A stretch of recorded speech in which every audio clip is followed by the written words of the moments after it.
Good evening to all. மதிப்பிற்கு மரியாதைக்கும் உரிய திரு ஆவுடையப்ப குறித்த சார் அவர்களை நம்முடைய கீ டு சக்சஸ்க்கு வரவேற்பதில் பெரும் மகிழ்ச்சி அடைகிறேன். மாணவ செல்வங்களுக்கு இன்னைக்கு ஒரு நல்ல நாள்.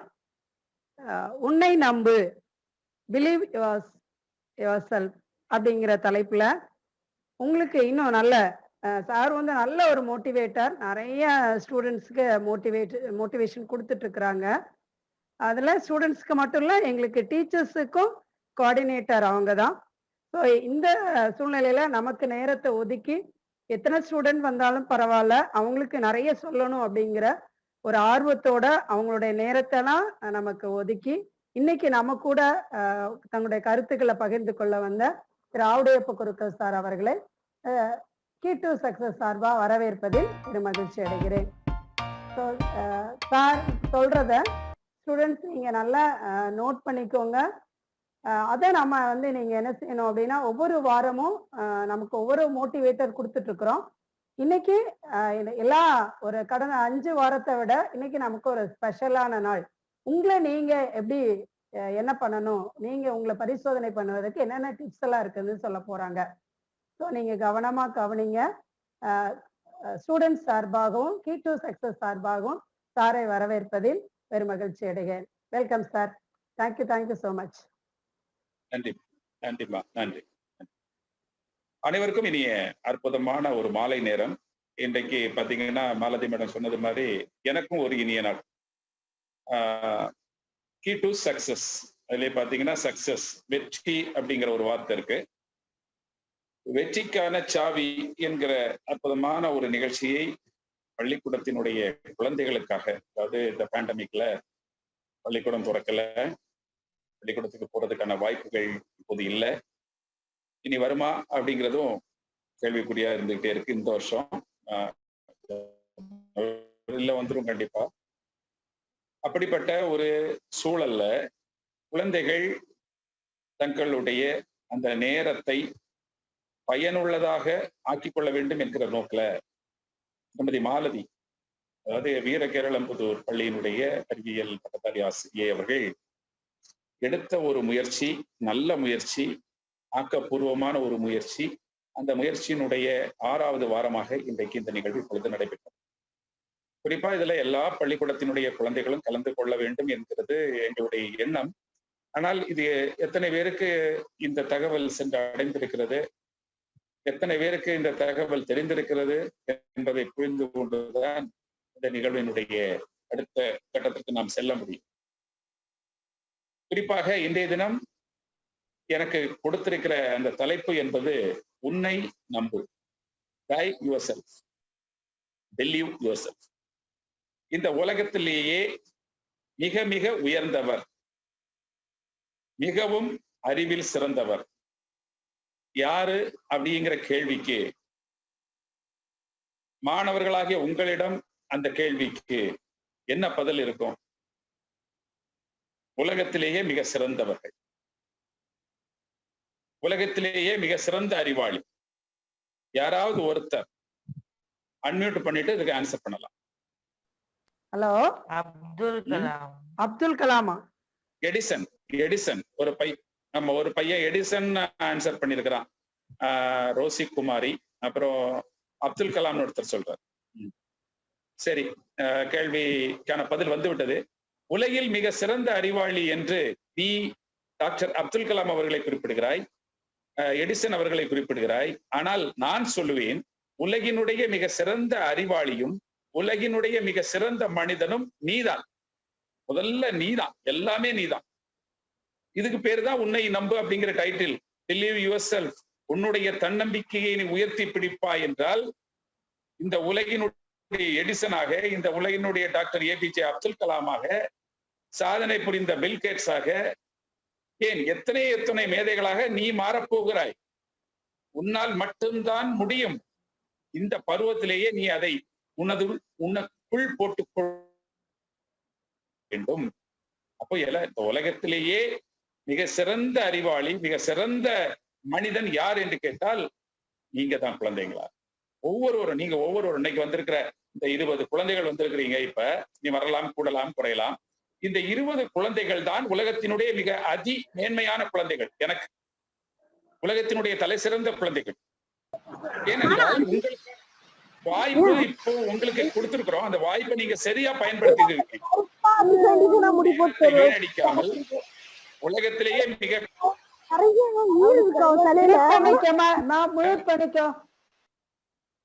கல்வி செல்வம் அப்படின்னு சொல்லுவாங்க. ஆனா அந்த கல்வி செல்வத்தை விட என்ன பொறுத்த வரைக்கும் தலை சிறந்த செல்வம் நேரம் தான். அந்த டைம் மேனேஜ்மெண்ட் என்று சொல்லக்கூடிய அந்த டைம் மேனேஜ்மெண்ட்டை நீங்க சரியா பயன்படுத்திக்கிட்டீங்கன்னா நீங்க தான் எடிசன், நீங்க தான் டாக்டர் ஏபிஜே அப்துல் கலாம். இதுக்கு ஒரு சின்ன கதை, இந்த கதையை சொல்லிட்டு நான் அப்படியே அந்த தலைப்புக்குள்ள போறேன். ஜிம்பான்னு சொல்லிட்டு ஜாக்மா, அவருடைய பேர் ஜாக்மா அப்படின்னு சொல்லிட்டு ஒரு பையன் உங்களை மாதிரிதான் மிகவும் ஏழ்மையான குடும்பத்திலே பிறக்கிறான். பிறந்த உடனேயே அவனுடைய தாய் தந்தையர்கள் கவலைப்படுறாங்க. என்ன இப்படி குள்ளமா பிறந்திருக்கிறானே, ஒல்லியா வேற இருக்கிறானே, பார்க்கறதுக்கும் ரொம்ப அழகுன்னு சொல்ல முடியாது, சுமாரான ஒரு குழந்தை, நிறமும் அவ்வளவு பெரிய நிறம்லாம் கிடையாது, வளர்த்தி கிடையாது, உருவத்துல ஒல்லியான ஒரு உருவம். பிறகுதான் வளர்கிறான், ஏழ்மை விரட்டுகிறது. அப்பா அம்மா அந்த தாய் தந்தை பாசம் இருந்தாலும் கூட மற்றவர்கள் கேலியும் கிண்டலும் செய்கிறார்கள். படிக்கிறான், ஆரம்ப கல்வியில 2-3 இடங்கள்ல தோற்கிறான். 4வது வகுப்பு 5வது வகுப்புல எல்லாம் தோற்கிறான். சரி, அடுத்தால 10ஆம் வகுப்பு வருது. 10ஆம் வகுப்புலயும் அவன் அதிக மதிப்பெண்கள் எல்லாம் பெறல. ஒரு பாடத்துல தோத்து அடுத்த பாடத்துல திரும்பியும் படிக்கிறான். படிச்சு அவன் தன்னுடைய வாழ்வுக்கான அந்த தேடலை ஆரம்பிக்கின்ற பொழுது அவன் இருக்கக்கூடிய அந்த நகரம் ஒரு சுற்றுலா தலம் என்று அறிவிக்கப்படுகிறது. ஒரு டூரிஸ்ட் பாயிண்ட், இப்ப குற்றாலம் மாதிரி. அப்ப அந்த இடத்துல இவன் என்ன பண்றான், வறுமை, சோத்துக்கு வழி இல்ல, படிக்கிறதுக்கும் பெரிய பெரிய படிப்பு படிக்கிறதுக்கும் வழி இல்ல, ஆனா பெரிய படிப்பு படிக்கணும்னு ஆசை.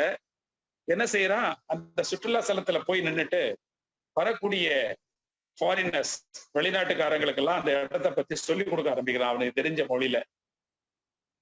அவனுக்கு அப்பவுமே ஒரு ஆங்கில அறிவு இருந்தது. அவனுக்கு பெரிய அளவுல இல்லாட்டாலும் சின்ன சின்ன ஆங்கில அறிவு இருந்தது. அந்த ஆங்கிலத்தை வைத்து அந்த கைடு ஆயிடுறான். கைடு ஆகி அந்த இடம் நிறைய கொஞ்சம் சம்பாத்தியம் வருது, படிக்கிறான், அதை வச்சுட்டு படிக்கிறான். படிச்சுட்டு அவனுக்கு ஹார்வர்டு யூனிவர்சிட்டி போய் படிக்கணும்னு ஆசையை பாருங்க. இதுதான் விடாமுயற்சி, தன்னம்பிக்கை. உருவம் எல்லோராலும் நகைக்கக்கூடிய உருவம், சொந்த ஊர்லயே எல்லாரும் கிண்டலும் கேலியும் செய்யக்கூடியவன், கிண்டலும் கேலியும் செய்யறாங்க இந்த பிள்ளைய.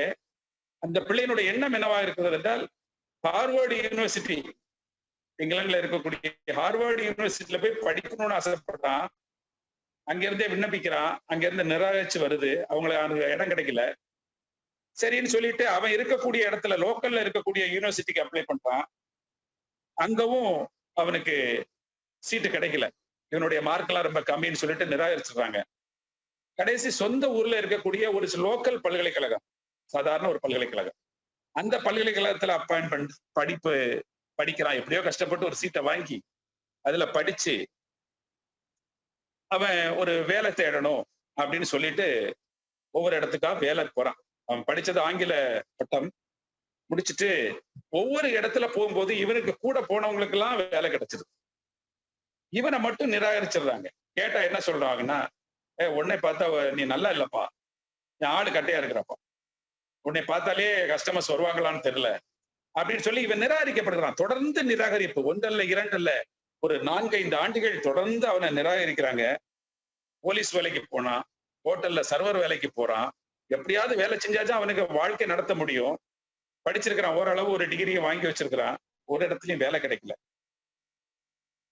இவனுடைய உருவ அமைப்பை பார்த்துதான் அந்த வேலைகள் எல்லாம் இவனை விட்டு தட்டி போகுது அப்படின்னு சொல்லி எல்லாரும் கிண்டல் பண்றாங்க. 30 இடம் இதே மாதிரி போயிருப்பான். 30 இடங்கள், 30க்கு மேற்பட்ட இடங்கள் போன பிறகும் அவனுக்கு அந்த கிடைக்கல. கஷ்டம் கஷ்டம் கஷ்டம், எங்க போனாலும் துன்பம். சின்ன வயசுல படிக்கும் போது கஷ்டம், படிக்கும் போது ஏளனம், படிக்கும் போது கேலி கிண்டல், படிச்சு முடிச்சு வேலை தேடும் போது ஒரு இடத்துலயும் கிடைக்கல. மனசு தளர்ந்து அப்படியே போற வழியில ஒரு இடத்துல ஒரு பல்கலைக்கழகத்துல அவனுக்கு பகுதி நேர ஆங்கில ஆசிரியர் வேலை கிடைக்கும். அங்க இருந்துகிட்டே அது அவனுடைய சம்பளம் எல்லாம் ரொம்ப கம்மியா தான் கொடுத்தாங்க. இருந்தாலும் கூட அதை எடுத்துக்கிட்டே அவன் ஒரு ஆங்கில திறனை வளர்த்துக் கொள்கிறான். சீனா அந்த நாட்டினுடைய ஒரு மொழிபெயர்ப்பாளர் பதவிக்கு அந்த நாடு விண்ணப்பிக்குது. அதுல இவனை விண்ணப்பிக்கிறான்.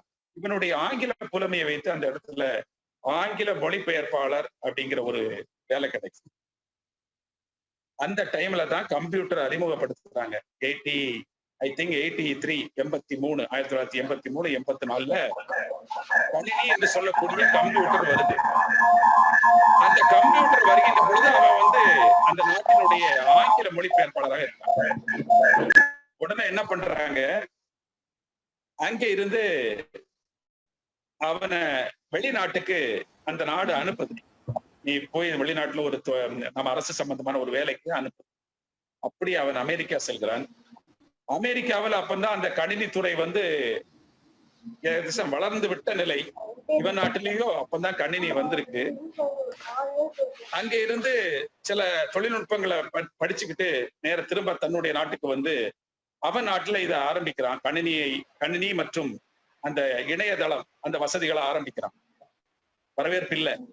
2-3 ஆண்டுகள் தொடர்ந்து தோல்வி. அதுல அவன் ஆரம்பிச்ச ஸ்தாபனம் எல்லாம் மூடி நஷ்டத்துல போயிரு. மனம் தளரவில்லை. விக்ரமாதித்தன் கதை கேட்டிருக்கீங்களா? வேதாளம் மீண்டும் மீண்டும் மரத்துல ஏறிக்கிட்டே இருக்கும். தூக்கி தோல்ல போட்டுட்டு அந்த விக்ரமாதித்தன் என்று சொல்லக்கூடிய அரசன் நடந்து கடைசியில் அவன் ஜெயிப்பான். எப்போதுமே வெற்றியும் சாதனைகளும் சோதனைகளுக்கு பின்னால் தான் வரும், உடனே வராது. ரொம்ப கஷ்டப்படணும். 1 ஆண்டு 2 ஆண்டு 3 ஆண்டு 4 ஆண்டு கஷ்டப்பட்டு பல திண்ணல்கள் துன்பங்கள் வரும். அதெல்லாம் தாங்கிக்கிட்டேன்னா கடைசி அந்த வெற்றி என்ற படிக்கட்டை நீ அடைய முடியும் என்பதுதான் அந்த மாணவனுடைய இந்த பையனுடைய வாழ்க்கையில நடந்த சம்பவம்.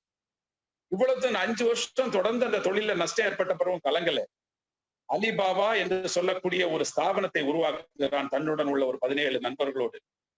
அந்த 17 நண்பர்களோடு தொடங்கப்பட்ட அலிபாபா இவனுடைய அயராத தளராத அந்த முயற்சியின் காரணமாக பல்கி பெருகி இன்னைக்கு பாத்தீங்கன்னா உலகத்திலேயே அதிக அளவு பேசப்படுகிற ஒரு இணைய வழி நிறுவனமாக பேஸ்புக் என்று சொல்லக்கூடிய பேஸ்புக்கையும் அமேசான் என்று சொல்லக்கூடிய அமேசானையும் பின்னுக்கு தள்ளிவிட்டு இன்றைய உலகத்தினுடைய மிகப்பெரிய வர்த்தக ஸ்தாபனமாக அது உயர்ந்திருக்கிறது என்றால் அந்த ஜாக்மா என்று சொல்லக்கூடிய அந்த சின்ன மாணவனுடைய வெற்றி இன்னைக்கு பாத்தீங்கன்னா அந்த மாணவன் பில் கேட்ஸுக்கு அடுத்தபடியா உலகத்திலேயே 2வது பணக்காரனா உயர்ந்திருக்கிறான் மாணவன்.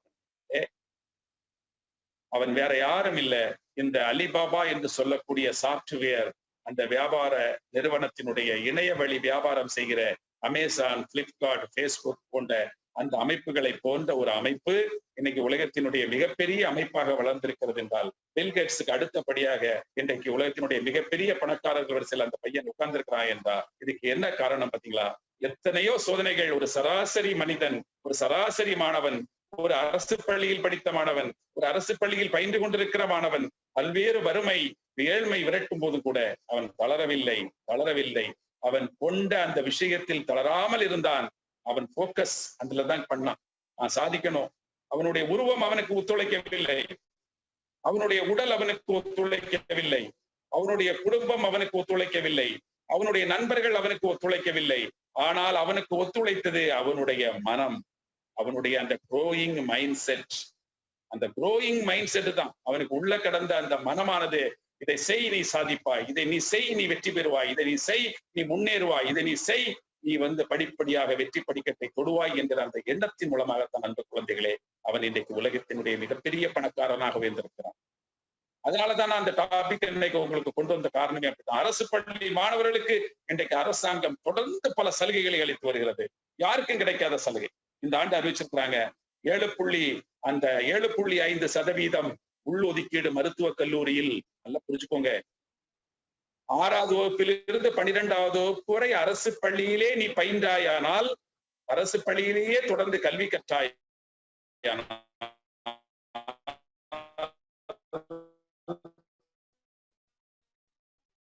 உனக்கு மருத்துவ கனவு எளிதில் நிறைவேறும் என்பதற்கு சாட்சியாக மாணவர்களுடைய குழந்தைகளிடம் ஏராளமான திறமைகள் பொதிந்து கிடக்கின்றன.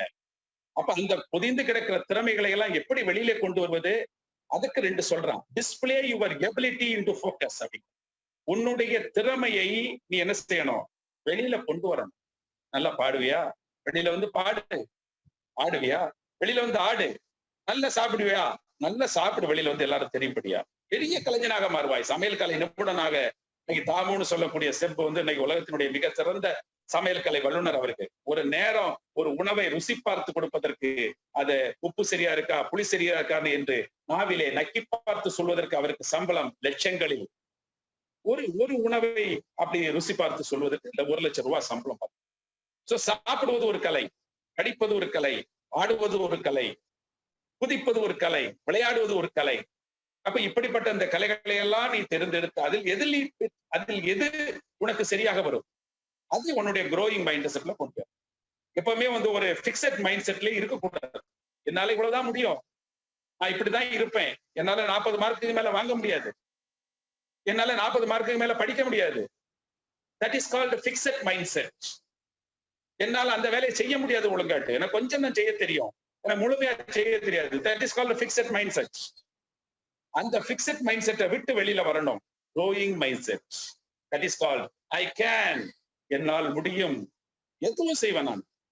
என்னால எதுவும் செய்ய முடியும். ஏன்னா அப்படிப்பட்ட படைப்பு நான். எனக்கு வறுமை ஒரு தடை அல்ல, என் குடும்பம் ஒரு தடை அல்ல, என்னை சுற்றி இருக்கிற நண்பர்கள் ஒரு தடை அல்ல.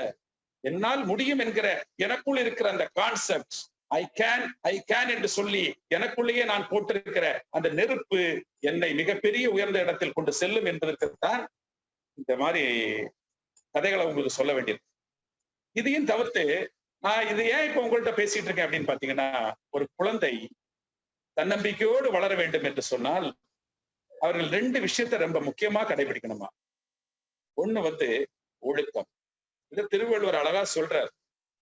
ஒழுக்கம் விழுப்பம் தரலான் ஒழுக்கம் உயிரினும் ஓம்பப்படும். ஆமா, இது உங்களுக்கு ஏற்கனவே பள்ளிக்கூடத்துல சொல்லி தந்திருப்பாங்க, தமிழாசிரியர்கள் சொல்லி தந்திருப்பாங்க. அற்புதமான ஒரு குறள், எளிதில் புரியக்கூடிய ஒரு குறள். உனக்கு மணி லாஸ் ஆச்சா உன் கையில இருந்து செல்வம் தான் போகும். உனக்கு பொருள் லாஸ் ஆயிட்டா அந்த பொருள் தான் போகும். உன்னுடைய நடத்தை என்பது லாஸ் ஆனால், உன்னுடைய கேரக்டர் என்று சொல்லக்கூடிய உன்னுடைய நடத்தை என்று சொல்லக்கூடிய நல்ல நடத்தை உன்னை விட்டு விலகுமையானால் எல்லாமே போயிடும். பொருள் போயிரும், பணம் போயிரும், பேர் போயிரும், புகழ் போயிரும். So if you lost your character, you will lose everything. அதுதான் ஒழுக்கம் விழுப்பம் தரலான் ஒழுக்கம் உயிரினும் ஓம்பப்படும். இந்த குறளை நீ மனசுக்குள்ள வச்சுக்கணும் எப்போதுமே. First thing. 2வது வந்துமா தன்னம்பிக்கை வளர்றதுக்கு கீழ்ப்படிதல். கீழ்ப்படிதல். நீ எவ்வளவு பெரிய ஆளா இருந்தாலும் சரி, உன்னை விட வயதில் மூத்தவர்களுக்கு, ஏன் உன்னை ஒத்த வயதுடையவர்களுக்கு, ஏன் உன்னை விட வயதிலே கீழ் உள்ளவர்களுக்கும் நீ வந்து கீழ்ப்படிதல் என்பது பணிந்து செல்வதோ அடிமைத்தனமாக செல்வதோ அல்ல. அது ஒரு பெஸ்ட் குவாலிட்டி. கீழ்ப்படிதல், அக்செப்டன்ஸ். அப்போ அந்த அக்செப்டன்ஸ் உன்னுடைய மனசுல இருக்கும்னா முதல்ல நீ உன்னுடைய பெற்றோர்களுக்கு கீழ்ப்படிந்துருவ. அப்பா அம்மா அதான் தெய்வம், கண்கண்ட தெய்வம். மாதா பிதா குரு தெய்வம். இந்த மாதா பிதா குரு தெய்வம் என்று சொல்லுகின்ற பொழுது தெய்வம் என்பது 4வது படிக்குத்தான் வருகிறது. முதல் படி உன்னுடைய தாயை கனம் செய், 2வது தகப்பனை கனம் செய், 3வது உன்னுடைய குருவை கனம் செய், 4வது கடவுள் தானாக வந்து சேர்த்து விடுவார். அப்போ அந்த கீழ்ப்படிதலுடைய அந்த கட்டளை இப்படியாக அமைகிறது. 2வது கீழ்ப்படிதல். 3வது பார்த்தீங்கன்னா அந்த குறிக்கோள்னு சொன்னாலே அந்த போக்கஸ், அந்த focusing your aim. That is called aim, குறிக்கோள். பள்ளிக்கூடத்துக்கு வந்தாச்சு, படிக்க வந்தாச்சு, நீ என்னவாக விரும்புற? What you want to become? Sir நான் முடிவு பண்ணல சார், 10ஆம் கிளாஸ் முடிக்கட்டும் சார், 12ஆம் கிளாஸ் முடிக்கட்டும் சார், அப்படியே நான் முடிவு பண்ணிக்கிட்டேன். இது இந்த பஸ்ல ஏறி உட்கார்ந்துட்டு கண்டக்டர் வந்து உன்ட டிக்கெட் எங்க போகணும்னு கேட்கும்போது, நான் இப்பதானே உட்கார்ந்துருக்கிறேன், பஸ் போயிட்டே இருக்கட்டும், போகும்போது நான் எங்க இறங்கணும்னு சொல்றேன்னு கண்டக்டர் சொன்னா ஒத்துக்கிட்டு வர? ஒத்துக்கிட மாட்டேன். எங்க போகணும்னு சொல்லுப்பா, எனக்கு தென்காசிக்கு போகணும், பவுர் சத்திரம் போகணும், கடைநல்லூர் போகணும் அப்படின்னு சொல்லி கண்டக்டர் டிக்கெட் எடுத்தாதான் கண்டக்டர் டிக்கெட் கொடுப்பாரு. இதுதான் உன்னுடைய அந்த தன்னம்பிக்கையினுடைய 3வது படிக்கட்டு. போக்கஸ். உன்னுடைய எய்மை நீ முடிவு செய்து கொள். அதுதான் அந்த நான் சொன்ன அந்த முதல்ல கதையில சொன்ன அந்த கதாநாயகன், அந்த ஏழை சிறுவன் அதைத்தான் செய்தான். முதல்ல அவன் தீர்மானிச்சிட்டான், இந்த உலகத்துல பெரியவனா ஆகணும், இந்த உலகத்துல என்ன கேலி கிண்டலும் செய்யக்கூடியவங்க மத்தியில நான் வளர்ந்து பெரிய ஆளாய் காணிக்கணும், பெரிய ஆளாகணும், சாதிக்கணும், பெரிய பணக்கார ஆகணும், பெரிய மேதை ஆகணும் அப்படின்னு நினைச்சிட்டான் சின்ன பிள்ளையிலேயே. எக்ஸ்கியூஸ் மீ, இன்னும் இப்ப கட் ஆயிரும், நீங்க திரும்ப ரீஜாயின் பண்ணுங்க. அவங்க இப்ப கட் ஆயிருமா? சரி, ரைட். இது எனக்கு ஒரு தடை. குழந்தைகள் பாத்துட்டு இருக்கீங்கல்ல, இது ஒரு தடை. ஆனால் இந்த தடையில இருந்து நான் மீண்டு வருவேன். ஆமா, குழந்தைகள் எல்லாம் லைன்ல இருக்காங்கல்ல? ஆமா, எல்லாரும் இருக்கிறாங்க சார். Okay okay. அப்போ அந்த போக்கசிங் அதுல கொண்டு விட்டேன் நான். அப்ப அந்த போக்கசிங்கிற விஷயத்துல பிள்ளைங்க நீங்க தளரவே கூடாது. ஒரு டாக்டர் ஆகணும்னு நினைச்சிட்டீங்களா, ஒரு இன்ஜினியர் ஆகணும்னு நினைச்சிட்டீங்களா, இல்ல ஒரு ஆகணும், லாயர் ஆகணும்னு நினைச்சிட்டீங்களா, அதை பத்தியே நினைக்கணும். தொடர்ந்து அந்த விஷயத்தையே நினைக்கணும். 6ஆம் வகுப்புல இருந்தே அந்த கனவுக்கு வந்துடணும். ஒரு டாக்டர் வேஷம் போட்டுக்கிட்டு வீட்டுக்குள்ள அப்படியே நீ பிராக்டிஸ் பண்ண ஆரம்பிச்சிடலாம். ஒரு வக்கீல் வேஷம் போட்டுக்கிட்டு வீட்டுக்குள்ள நீ பிராக்டிஸ் பண்ண ஆரம்பிச்சிடலாம். ஒரு இன்ஜினியர் வீட்டுக்குள்ள ஏதாவது தேவையான விவரங்களை நீ சேகரிச்சுக்கிட்டு ஒரு இன்ஜினியரா மாறிடலாம். வீட்டுல கூட கேட்பாங்க, என்னம்மா அப்படிமா, இல்ல நான் டாக்டரா போறேன், அதுதான் எப்பவுமே பிராக்டிஸ் பண்றேன். 6ஆம் வகுப்புல ட்ரீம்ஸ். அந்த ட்ரீம்ஸ் எப்படி இருக்கணும், அந்த கனவுகள் எப்படி இருக்கணும்னா, நீ தொடர்ந்து அந்த கனவை கண்டுகிட்டு ஒரே கனவு. அவர் மாத்தி மாத்தி கனவு காண சொல்றாரு, அதுதான் தப்பு. அது அப்துல் கலாம் கனவு காண சொன்னாரு, இன்னைக்கு ஒரு கனவு, நாளைக்கு ஒரு கனவு, நாளை கழிச்சு ஒரு கனவு, அப்படி கனவு. டாக்டர் ஆகணுமா, டாக்டர் கனவு தான் காணும். இன்ஜினியர் ஆகணுமா, இன்ஜினியர் கனவு தான் ஆகணும். இல்ல ஒண்ணு வேண்டாம், வாத்தியார் கனவு, வாத்தியார் ஆகணும், வாத்தியார் கனவே காணும். நீ எந்த கனவை காண்கிறாயோ அந்த கனவு உன்னை நனவாக்கும். அதுதான் அப்துல் கலாம்ஜி அவருடைய கொட்டேஷன். கனவு கான், கனவு கான், அந்த கனவு நனவாகும் வரை தொடர்ந்து அதே கனவை காணும். அப்போ அதுல நீ அந்த போக்கஸ்ல இருந்து தவறவே கூடாது. 6ஆம் வகுப்புல இருந்தே நீ அப்படி வந்துடணும். அதுதான் இன்னைக்குள்ள அரசாங்கத்தினுடைய புதிய பாடத்திட்டமும் அதுதான் சொல்லும், போக்கஸ். அப்ப அடுத்தால இவ்வளவு கனவு கண்டாச்சு, அப்பா அம்மாக்கு கீழ்ப்படிஞ்சாச்சு, மனசுக்குள்ள ஒரு நெருப்ப, அத மனசுக்குள்ள ஒரு உத்வேகத்தை, ஒரு ஒரு உயர்ந்த எண்ணத்தை கொண்டாச்சு, செயல்படுத்தணும். எப்படி? அதான் சொன்ன இல்லையா, growing mind set. Growing mind set, fixed mind செட்ல இருக்கக்கூடாது. என்னால இவ்வளவுதான் சார் முடியும், என்ன எவ்வளவோ விழுந்து விழுந்து படிக்கிறேன் சார், மண்டையில ஏற மாட்டேங்குது சார், டீச்சர் சொல்றாங்க சார், நானும் வீட்டுல வந்து முயற்சி பண்றேன் சார், என்னால முடிய அப்படி சொல்லாத. முடியும், எல்லோராலும் முடியும். நீ முடிக்காவிட்டால் உன்னை இப்ப வேற யாரு முடிக்க போறாங்க இந்த உலகத்துல? நீ ஒன்னும் நம்பணும் இல்லையா முதல்ல? அதனால தானே உன்னை நம்புவாங்க மத்தவங்க. கண்ணாடி முன்னாடி நின்று தலை சீவும் போது, பவுடர் எல்லாம் போட்டு தலை சீவி போட்டு வைக்கும்போது என்ன நினைக்கிற? இந்த உலகத்திலேயே நான் தான் பெரிய அழகி, நான் தான் பெரிய அழகன். ட்ரெஸ் போட்டுட்டு அப்படியே அங்க ஒரு பாப்பு இங்க ஒரு பாப்பு கண்ணாடியில பார்த்துட்டு வெளியே வரும்போது அப்படித்தானே நினைச்சிட்டு வரீங்க? இல்லைன்னு சொல்லுங்க. அப்படி நினைக்கிறல்ல, அப்ப அதே மாதிரி நினைக்கணும். என்னால முடியும், ஐ கேன். உன்னால் மட்டுமே முடியும். நான் சொல்றேன், நான் சொல்லும் போது அதை நீ என்ன திருப்பி சொல்லலாம், yes sir, I can sir, முடியும் சார், சாதிப்பேன் சார், ஃபர்ஸ்ட் வருவேன் சார், மார்க் அதிக மார்க் எடுத்து ஃபர்ஸ்ட்ல வருவேன் சார், ஃபர்ஸ்ட் ரேங்க் எடுக்கக்கூடிய என் கிளாஸ்ல இருக்கக்கூடிய பிள்ளைய நான் முந்தி காணிப்பேன் சார். இதுதான் that is called what? Growing mind set. இந்த மைண்ட மனசு மைண்டுக்குள்ள இருக்கக்கூடிய அந்த பிக்சட் டைப் பத்தி தூர போட்டுட்டு க்ரோயிங் மைண்ட் செட்டுக்குள்ள வந்துட்டு யூ கேன் அச்சீவ். டார்கெட்டை எத்தி பிடிச்சிடலாம். இததான் சுவாமி விவேகானந்தர் சொல்றார், எழுமின் விழுமின், arise and awaken till your goal reach. உன்னுடைய அந்த கோல், உன்னுடைய அந்த எய்ம், உன்னுடைய அந்த எண்ணம் ஈடேறும் வரை எழுந்திரு விழித்திரு. நம்ம கவர்மெண்ட் இப்ப சொல்லிட்டு இருக்கலாம், தனித்திரு விலகிரு, தனித்திரு விலகிரு கொரோனாவுக்கு. நான் சொல்றேன், எழுந்திரு விழித்திரு for your success. Key to success. அம்மா நடத்திட்டு இருக்கேன், மாலதி அம்மா நடத்திட்டு இருக்கேன், கீ டு சக்சஸ். அதான் இது கீதான், சக்சஸுக்குள்ள கீதான். நான் சொல்றேன், எழுந்திரு விழித்திரு. பாரதி சொல்லுவான், தேடி சோறு நிதம் தின்று தினம் சின்னஞ்சிறு கதைகள் பேசி, மனம் வாடி துன்பம் மிக உழன்று கொடும் வாழ கொடும் கதைகள் பேசி, நரை கூடி கிழ பருவம் எய்தி கொடும் கூற்றுக்கீரை என பின்மாயும் வேடிக்கை மனிதனைப் போல வீழ்வேன் என நினைத்தாயோ, சொல்லடி சிவசக்தி சுடர்மிகும் அறிவுடன் என்னை படைத்து விட்டாய், வல்லமை தாராயோ இந்த மானுடம் வாழ்வதற்கே என்று கேட்டானே பாரதி. சின்ன வயசுல 7 வயசுல அரசவைக்கு செல்கின்ற பொழுது, அரசவைக்கு சென்றவர்களெல்லாம் இவனை சிறுவன் என்று பரிகசித்த பொழுது, அந்த எட்டயபுரத்து அரண்மனையிலே தன்னுடைய வெண்கல குரலால் கவி இசைத்து அங்கிருக்கின்ற அத்தனை புலவர்களையும் அதிசயித்து வைக்க அந்த மாபெரும் உண்டாசு கவி பாரதியினுடைய வரிகள் இவை. அப்படிப்பட்ட அந்த பாரதி என்ன சொல்றான்? ஒளி படைத்த கண்ணினாய் வாவான்னு கூப்பிடுறது யார? ஒன்னேதான். கொண்ட நெஞ்சினாய் வாவான்னு கூப்பிடுறது யார? ஒன்னதான். என்னைய கூப்பிடுறான். 50 வயசுக்கு மேல 40 வயசுக்கு மேல யாரையும் அவன் கூப்பிடல. குலத்தில் படிக்கிற குழந்தைகள் உங்களை கூப்பிடுகிறார். சின்ன குழந்தைகளை தான் தேடுறாரு அவரு. இதேதான் சுவாமி விவேகானந்தரும் தேடினார். என்னிடம் ஒரு 10 குழந்தைகளை கொடுங்கள், 10 சின்ன குழந்தைகளை கொடுங்கள், இந்த நாட்டினுடைய சரித்திரத்தையே மாற்றி காண்பிக்கிறேன் சொன்னாரா இல்லையா சுவாமி விவேகானந்தர்? அவரு அன்றைக்கு சொன்னது இதை வச்சுதான் சொன்னார். ஏன்னா உங்களால மட்டும்தாமா முடியும். இந்த நாட்டினுடைய தலையெழுத்தை மாற்றக்கூடிய மாபெரும் சக்தி வகுப்பறைகளில் இருக்கிறது என்று சொன்ன மாபெரும் அந்த அறிஞன் டால்ஸ்டாய். வகுப்பறையின யாரு? குழந்தைகளாகிய நீங்கள் தான். நாட்டினுடைய எதிர்காலம் இந்த வகுப்பறைகளில் தீர்மானிக்கப்படுகிறது என்று சொன்ன மாபெரும் அறிஞன். அப்ப வகுப்பறையில் இருக்கிறது யாரு? நீங்க குழந்தைகள் தான். அதைத்தான் சுவாமி விவேகானந்தர் சொன்னாரு. பாரதியார் தேடுறாரு, திருவள்ளுவர் தேடுறாரு. உளலினிது யாழினிது என்பர் தம் மக்கள் தம் மழலை சொல் கேளாதவர் என்று சொல்லுகிறார்.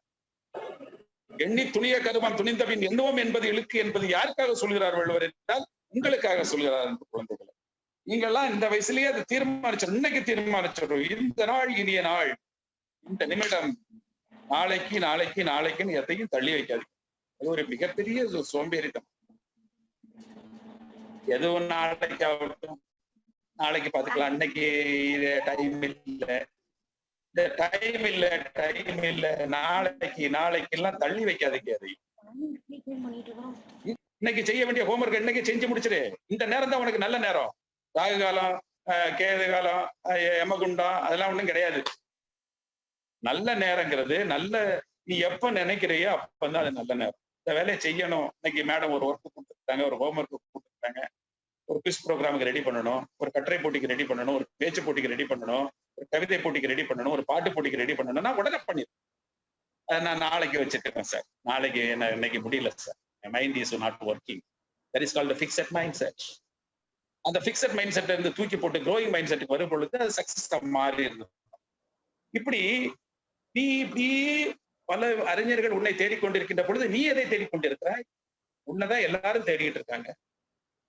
அப்படின்னா நீ முதல்ல உன்னை உனக்குள் தேடிக்கொண்டு, சுவாமி விவேகானந்தர் எப்படி கடவுளை அவருள் கண்டாரோ, கடவுள் எங்கே கடவுள் எங்கே கடவுள் எங்கே கடவுளை காண வேண்டும் என்று ஓடிக்கொண்டிருந்த அந்த நரேந்திரனுக்கு ராமகிருஷ்ண பரமஹம்சர் என்ற துறவியை நான் உனக்கு கடவுளை காண்பிக்கிறேன் என்று சொல்லி அவனை அழைத்துக் கொண்டு சென்று ஒரு கண்ணாடியால் சூழப்பட்ட ஒரு அறைக்குள் தள்ளிவிட்ட பிறகுதான் அந்த நரேந்திரனுக்கு தெரிந்தது கடவுள் வேறு எங்கும் இல்லை, கடவுள் சர்ச்சுக்குள் இல்லை, கடவுள் மசூதிக்குள் இல்லை, கடவுள் கோயிலுக்குள் இல்லை, கடவுள் எந்த ஒரு அறைக்குள்ளும் இல்லை, கடவுள் எனது மன அறைக்குள் தான் இருக்கிறார், கடவுள் என்னுள் தான் இருக்கிறார், என்னுள் இருக்கிற ஆத்மா தான் எனக்கு கடவுள் என்று அந்த மாபெரும் தத்துவத்தை சுவாமி விவேகானந்தர் புரிந்து கொண்டதால் தான் அமெரிக்காவினுடைய சிகாகோ நகரிலே அவர் உரையாற்றுகின்ற பொழுது, அந்த உலக சமய தலைவர்கள் மாநாட்டிலே அவர்கள் உரையாற்றுகின்ற பொழுது, உலக நாடுகளில் இருந்து வந்த அனைத்து துறைகளும் எழுந்து நின்று கைத்தட்டி ஆரவாரம் செய்த அந்த மாபெரும் உலக மகா அந்த சமய சம்மேளனத்தினுடைய பேச்சு மூச்சாக அமைந்தது என்றால் அதற்கு முழு காரணம் என்ன தெரியுமா? அவரை அவர் நம்பியதுதான். சுவாமி விவேகானந்தர் பெரிய பணக்காரர் கிடையாது, பெரிய செல்வந்தர் கிடையாது. சுருங்க சொல்ல போனால் அவர் ஒரு சன்னியாசி, அடுத்த வேளை உணவுக்கு வழி இல்லாத ஒரு சன்னியாசி. அமெரிக்கா செல்ல வேண்டுமெனால் அவருக்கு போவதற்கோ வருவதற்கோ பயண டிக்கெட் எடுப்பதற்கோ அவருக்கு வழி கிடையாது, தெரியாது, பாவம். அப்படி அவர் ராமநாதபுரம் வருகின்ற பொழுது, ராமநாதபுரத்தை ஆண்ட அப்போது பாஸ்கர சேதுபதி என்கிற மன்னன் தான் தனக்கு வந்த ஒரு அழைப்பை, இன்விடேஷன் யாருக்கு வருது? பாஸ்கர சேதுபதிக்கு வருது. ராமநாதபுரத்தை ஆண்ட மன்னன் பாஸ்கர சேதுபதிக்கு அமெரிக்காவிலிருந்து சிகாகோல இருந்து ஒரு அழைப்பு வருது. என்ன அழைப்பு? உலக சமய தலைவர்கள் மாநாட்டுல நீங்க பங்கு பெறணும்னு சொல்லிட்டு. அந்த நேரத்துல சுவாமி விவேகானந்தரை தற்செயலாக பாஸ்கர சேதுபதி சந்திக்கிறார். ராமேஸ்வரத்துக்கு தீர்த்த யாத்திரையாக நடந்து வந்த, கால்நடையாக வந்த, அப்ப பஸ், ஏரோப்ளைன், கார் எல்லாம் கிடையாது. நடந்தே வரணும். எங்க போனாலும் நடந்தே போகணும். காலு தேயும், காலு வலிக்கும், செருப்பு கிடையாது, வசதிகள் கிடையாது, லைட்டு கிடையாது, நல்ல ஆகாரம் கிடையாது. ஒருவேளை ஆகாரத்தை விட்டால் அடுத்த வேளை ஆகாரத்துக்கு தேடி போனோம். அந்த சூழல்ல சுவாமி விவேகானந்தர் வருகின்ற பொழுது அவரை பார்க்கிறார். அவருடைய தேஜஸான அந்த முகத்தை பார்க்கிறார். அறிவு தளம்பிய முகத்தை பார்க்கிறார். அவருடைய கண்களை பார்க்கிறார். பாஸ்கர சேதுபதி என்கிற மிகப்பெரிய பணக்காரர், மிகப்பெரிய அரசர், மிகப்பெரிய செல்வந்தர் அவருடைய காலில் விழுந்து சொல்றாரு, ஐயா, இப்ப உலக சமய தலைவர்கள் மாநாட்டுக்கு நான் செல்வதை விட நீங்கள் அமெரிக்கா சென்றீர்கள் என்றால் தமிழும் நமது மதமும் தழைக்கும், உலகமும் செழிக்கும் என்று சொல்லி பயண டிக்கெட் வாங்கி கொடுத்து கப்பலிலே அங்கே அமெரிக்காவுக்கு அனுப்பி வைக்கிறார். அமெரிக்கா செல்கிறார் சுவாமி விவேகானந்தர். அங்கே பாஸ்கர சேதுபதி அவர்களுடைய பிரதிநிதியாக கலந்து கொண்டு பேசுகிறார். அங்கும் அவருக்கு ஏகப்பட்ட தடைகள், ஏகப்பட்ட இன்னல்கள். அவர் சென்ற பயண டிக்கெட் தொலைந்து விட்டது. தெருவிலே அவரை கண்டுகொள்வார் யாரும் இல்லை. அமெரிக்கா சீமான்களின் நாடு. அங்கே இந்த சன்னியாசியை யாரும் வரவேற்கவில்லை, சாப்பாடு கொடுக்கவில்லை. அதன் பின்பு அவர் பேசிய பின்புதான் உலகம் அவரை அறிந்து கொண்டது, இவர்தான் சுவாமி விவேகானந்தர் என்று. அப்படிப்பட்ட நிலையிலேயும் அவர் மனம் தளரவில்லை. உனக்கு என்னைக்கும் ஒரு எடுத்துக்காட்டு வேணுமா? சினிமாக்காரங்க, நடிகர்கள், இவர்களை எல்லாம் வைக்காதீர்கள், சரிங்களா? சினிமாக்காரர்கள் இவர்கள் எல்லாம் ஹீரோஸ் கிடையாது. யார் ஹீரோ? இவர்கள் தான். சுப்பிரமணிய பாரதியார், சுவாமி விவேகானந்தர், எக்காலத்துக்கும் பொருந்தும் முக்காலமும் சம்மதிக்கும் அந்த மாபெரும் திருக்குறளை தந்த திருவள்ளுவர் ஆசான், ஏபிஜே அப்துல் கலாம், மகாத்மா காந்தியடிகள், இவர்கள் தான் உன்னுடைய ரோல் மாடல்களாக இருக்க வேண்டும். இவர்கள் தான் உன்னுடைய தலைவர்களாக, உன்னுடைய வழிகாட்டியாக. நீ இவர்களை வழிகாட்டியாக வைத்துக் கொண்டால் தான் உன்னால் மாபெரும் சாதனைகளை செய்ய முடியும். சினிமா நடிகர்களுக்கு பின்னாடியோ இல்லைங்க வேற மாதிரி விளையாட்டு வீரர்களின் பின்னாடியோ கண்டு ரசிக்கலாம், இன்புறலாம், பொழுதுபோக்கிக் கொள்ளலாம், வாழ்க்கைக்கு உதவ மாட்டார்கள். ஆக நீ உன்னை வளர்த்துக் கொள்ள வேண்டும் என்றால் உன்னுடைய இந்த வழிகாட்டுதல்களை, இந்த வழிகாட்டிகளை நீ தேர்ந்தெடுத்து மனசுக்குள் மானசீக குருவாக்கிக் கொள்ள வேண்டும். மானசீக குருவாக்கிக் கொள்கின்ற அதே நேரத்திலே நல்ல நண்பர்களை நீ வைத்துக் கொள்ள வேண்டும். அதுவும் சாதிப்பதற்கு ஒரு மிகப்பெரிய ஒரு வரம். நண்பர்கள் எப்படி இருக்கணும் தெரியுமா? உன்னுடைய நடத்தையை நான் கூற வேண்டும் என்றால் உனது நண்பனுடைய நடத்தையை நான் தெரிந்து கொண்டால் உனக்கு ஒரு ஃப்ரெண்ட் இருக்கான், அந்த ஃப்ரெண்டு எப்படிப்பட்டவன்னு நான் தெரிஞ்சுக்கிட்டாலே அந்த ஃப்ரெண்டினுடைய நடத்தையை வச்சு நான் ஒன்ன தீர்மானிச்சுக்குவேன். இவன் இப்படித்தான் இருப்பான், ஏன் அவன் ஃப்ரெண்ட் அப்படி இருக்கான். அப்போ கோடி கொடுத்தும் குழல் வேண்டும். கோடி ரூபாய் கொடுத்து ஒரு நல்ல நட்பை நீ பெறணும். நல்ல நண்பர்கள் ஈஸியில கிடைக்க மாட்டாங்க, தேடணும். யாரு நல்ல நண்பன்? உனக்கு யாரு நல்ல நண்பன் எப்படி சார் கண்டுபிடிக்கிறது? ஈஸியா தெரிஞ்சிடும் உனக்கு. நல்ல கருத்துக்களை, நல்ல எண்ணங்களை, நல்ல செயல்களை செய்பவன் எல்லோருமே நல்ல நண்பன் தான். பணத்தின் மூலமாகவோ இல்ல பொருள் ஆடம்பரத்தின் மூலமாகவோ உனக்கு ஒரு வேளை உதவுவதன் மூலமாகவோ நண்பராகிடும். நல்ல குணங்களோடு, நல்ல செயல்களோடு, நல்ல எண்ணங்களோடு எவன் உனது அருகாமையிலே உனக்கு தென்படுகிறானோ அவனை நீ கோடி ரூபாய் கொடுத்தாவது உனது நண்பனாகி கொள். கோடி கொடுத்தேனும் குழல் வேண்டும் நல்ல நட்பு அப்படிங்கிறான். இல்லையா? எனக்கு சார் இல்ல சார், அவன் நல்ல நண்பனா எனக்கு தெரியல சார், என்ன நல்லபடியா வழிகாட்டல சார், அவன் தப்பு தப்பா என்னெல்லாமோ பண்றான் சார், எனக்கு அது பிடிக்கல சார் அப்படின்னா கோடி ரூபாய் கொடுத்தாவது அவனை விலைக்குது. கோடி ரூபாய் என்கிட்ட இல்ல சார், நீங்க என்ன சார் கோடி ரூபாய் கொடுக்குறீங்க? இல்ல விளையிறீங்க, விளையிரு வேண்டாம், அந்த நட்பு தேவையில்லை. அந்த நல்ல நட்பு தீய நட்புக்கு அதிகாரங்கள் தனித்தனியா கொடுத்திருக்கிறாரு. கோடி கூட அதுலதான் சொல்றேன், கோடி கொடுத்தேனும் குழல் வேண்டும் நட்பு அப்படிங்கிறார். அப்படிப்பட்ட நண்பர்களை நீ தேடிக்கொண்டாய் என்றால் அந்த நண்பர்கள் உனக்கு சாதனை புரிவதற்கு வழிகாட்டுவார். தோனின்னு கிரிக்கெட் வீரர் ஒருத்தர் இப்ப சமீபத்துல தான் ஓய்வை அறிவிச்சாரு. இப்ப IPL விளையாடிட்டு இருக்காரு. நம்ம இந்திய நாட்டினுடைய கிரிக்கெட் அணியை பல்வேறு உச்சத்துக்கு கொண்டு சென்ற மாபெரும் விளையாட்டு வீரர். அவர் தன்னுடைய வாழ்க்கையின் அனுபவத்தை சொல்லும் பொழுது அவருடைய வாழ்க்கையினுடைய உயர்ந்த வெற்றிக்கு காரணம் அவருடைய நண்பர்கள் அப்படிங்கிறார். அப்போ குரு தேர்ந்தெடுத்துட்ட மாலதி டீச்சர் மாதிரி ஒரு நல்ல நல்ல டீச்சர்ஸ் உனக்கு வந்துட்டாங்க, நல்ல நண்பர்கள் உனக்கு கிடைச்சிட்டாங்க. குறைவு என்ன? சாதனை உனது படிக்கட்டில் வந்து அமரும், உனது காலடியில் வந்து அமரும். இமயமலையினுடைய சிகரங்கள் கூட உனக்கு செவிமடுக்கும். உயர்ந்த சிகரங்களில் உனது வெற்றி கொடி பறக்கும். இதெல்லாம் எப்படி சார் சாத்தியங்கிறியா? நிறைய சாதனையாளர்களை பாத்தீங்கன்னா, இன்னைக்கு பாத்தீங்கன்னா பெல்ஸ்ன்னு ஒரு நீச்சல் வீரர் இருக்கிறார், ஆஸ்திரேலிய நாட்டை சார்ந்தவர். தங்க பதக்கத்தை எல்லாம் வாங்கி வாங்கி ஒவ்வொரு ஒலிம்பிக்லயும் பூச்சிக்கிட்டே இருக்காரு. ஆனால் அவர் பிறவியிலேயே ஒரு செவிடர், ஒரு குறைபாடு உள்ள ஒரு குழந்தை, பள்ளிக்கூடத்திற்கே லாய்க்கில் என்று விரட்டப்பட்ட குழந்தை. தாமஸ் ஆல்வா எடிசன்கிறது உங்களுக்கு எல்லாருக்கும் தெரியும். பள்ளிக்கூடத்துக்கு வந்து அவன் படிக்க மாட்டான்னு சொல்லி ஆசிரியர் வந்து அவருடைய அம்மாவை கூப்பிட்டு, இந்த பையன் லாய்க்கு இல்லப்பா, இந்த அம்மாவை வீட்டுக்கு கூட்டிட்டு போங்க, இந்த பையனை வீட்டுக்கு கூட்டிட்டு போங்கன்னு சொன்ன குழந்தை தாமஸ் ஆல்வா எடிசன்.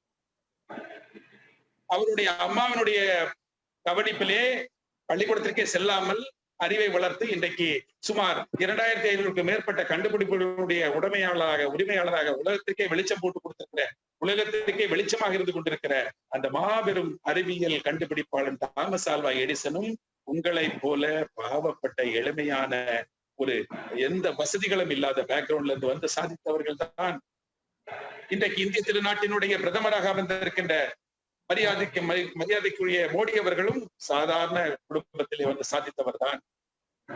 நிறைய விஷயங்கள் நீங்க பாத்துக்கலாம். இந்த தமிழக முதல்வருடைய கதை, இப்படி ஒவ்வொருத்தருடைய கதையை பாத்தீங்கன்னா எல்லாருமே எளிமையான குடும்பத்துல பிறந்து தங்களுடைய அறிவை மேம்படுத்தி சாதனைகளை புரிந்து படிப்படியாக வந்தவர்கள்.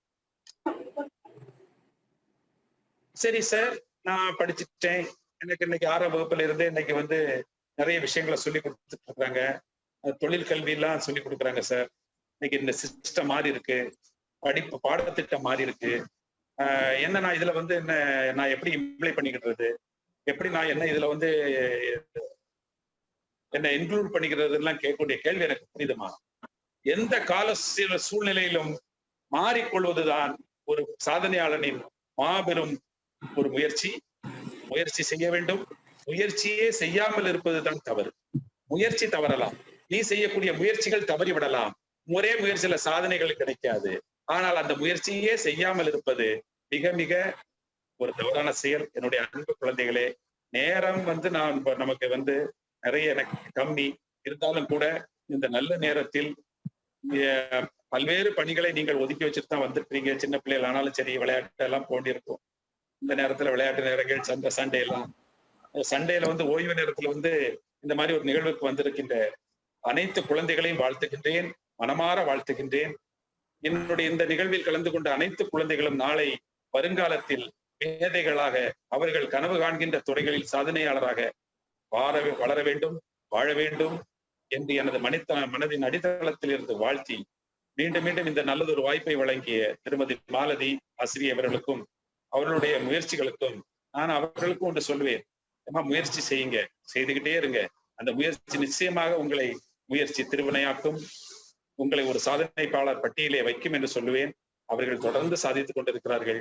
அவர்களுடைய சாதனை மென்மேலும் பல்கி பெருகி இந்த மண்ணில் பேசப்படத்தக்க வகையிலே வளர வேண்டும் என்று வாழ்த்தி விடைபெறுகிறேன். நன்றி.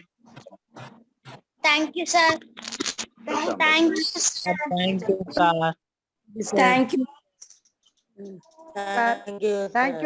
So much sir. தேங்க்யூ. அருமையான ஸ்பீச். நல்ல ஒரு 1.5 மணி. ஆமா, நல்ல இனிஷியேட்டிவ். 1 hour பேசிட்டீங்க, 1/2 hour கேட்டிருந்தீங்க. நீங்க அடுத்த ப்ரோக்ராம் ரொம்ப ஹரிபரியா தான் போக வேண்டியது இருக்கும். Thank you so much sir. Thank you. Evening 5க்கு திரும்பவும் பார்ப்போம். Thank you so much sir. Students எல்லாம் நான் அன்மியூட் பண்ணுங்களே, அவ்வளவு பேரு தேங்க்யூ சொல்லியாச்சு. அவ்வளவு அருமையான செஷன், ரொம்ப நல்ல. நன்றிமா. தேங்க்யூ.